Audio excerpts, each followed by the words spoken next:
Hey guys, what is up? What's going on out there this morning? Yeah, Brent Abel here, webtennis.com. Another episode of What's the Right Shot. My good buddy Jeff Seichman on this side of the court, and what we're going to work on today is talking about that shot right there. The drop shot. And to me, that is the perfect drop shot. And why do I say that? Well, because not only do you get your opponent to move to the ball, right? So you get them to expend some energy, burn some fuel. They get to it, all right, and then you got the easy sitter just to shove the ball back in the court, as opposed to this next drop shot. And I'm not complaining about it. I'm just saying I don't think it's as ideal as the first drop shot that we saw. And this one is really not even gettable. So I suppose that one's on a scale of 1 to 10, where the other one's a 10. This one's probably an 8, meaning that your opponent tried to get to it but did not. And so less fuel burned, but still you win the point. Yeah, I'm not complaining. Look, how do we hit these drop shots? We've seen both a backhand and a forehand drop shot in these 2 points from Jeff. What I'm going to tell you is that there's two things. I guess there's probably three things. Number one is going to be disguise. You've got to be able to play this in such a way that your opponent doesn't quickly see that it's coming, and so that they might consider, well, you know what? Going to play another ground stroke, right? And as Jeff does on this point here, where it's a backhand. I mean, there's one backhand slicer. Here's another one. And so what's to say that this one couldn't be a third? You've kind of trained your opponent into thinking that another one is coming. Even though it's only been two, another one is coming, and they've got to honor that, and then you pull the trigger on the drop shot. That is thing one. Thing two is that it doesn't require a ton of spin. I think a lot of coaches, and maybe I made this mistake a long time ago, but I used to think that you know what, you really got to make this ball spin to make it work.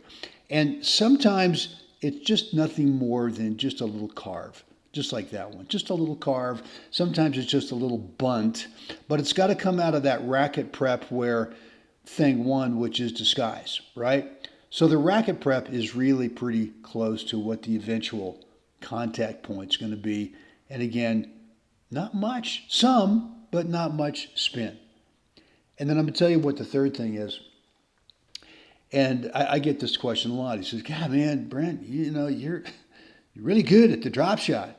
And so for me, it's nothing more than number one, I don't know, years ago I just decided, look, the drop shot is a huge offensive opportunity. And if you're not working on it, you're leaving money on the table. And so when I say working on it, for me, I just think over the last, it's been more than 5 years, but I'm going to say over the last 5 years, I've hit more drop shots in practice than the other guys on the other side of the net. It's simple as that. I've decided it's an offensive opportunity and that I'm going to play a lot in practice. And what happens in matches is, you know what? You just get more confident using it. You get smarter of when to use it.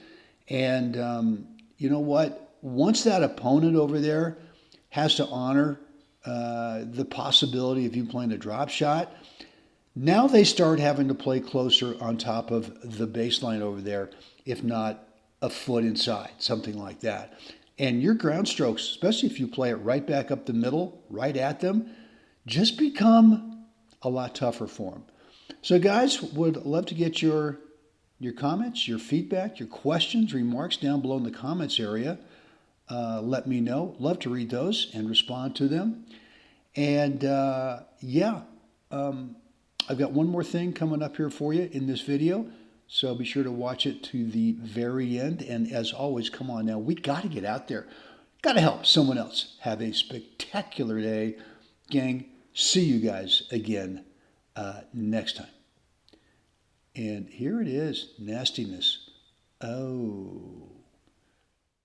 All right, guys, the number one key to confidence is clarity. And the way that we create clarity for the what's the right shot premise, right? Those two things, shot choice, where do you want it to land over there, and where do you want to move to next on the court?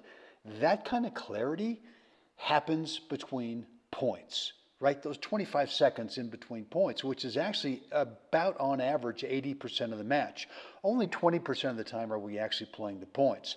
And confidence is built on clarity, shot choice, and next best court position, and all that clarity happens between points. I have got a 4-part between points routine that has helped me like you have no idea.